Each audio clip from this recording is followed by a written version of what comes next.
The 10th annual Jewish Eye Film Festival opens in Ashkelon tomorrow with an exciting selection of films, including a new documentary entitled The Jews of York by veteran Israeli filmmaker Barry Levinson.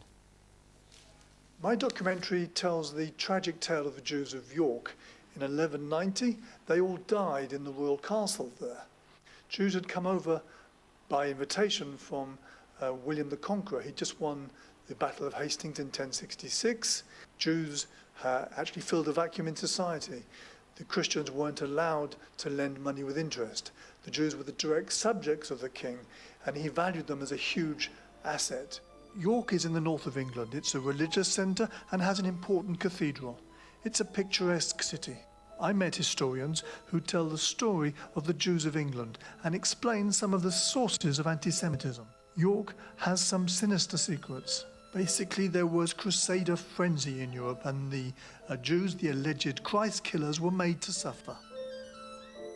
After the tragedy, some say a cherem, a Jewish boycott, was placed on the city. Certainly there's no synagogue there today.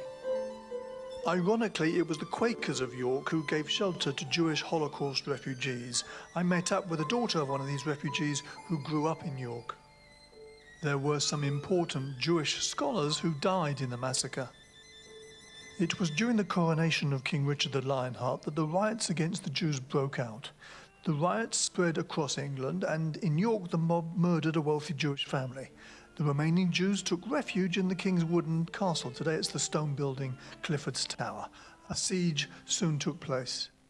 We then have a situation where they're able to gain access to the motte and climb up to the base of the keep. When they get up there, what they do is they set a fire.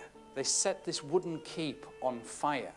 The fire quickly caught hold, and the Jews who had taken refuge, who were inside the keep, were faced with a dilemma.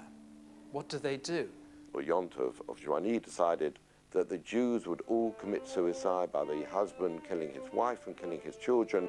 The community killed themselves within the tower, and that the last person to kill himself, the person who probably committed suicide, was Rabbi Yontov.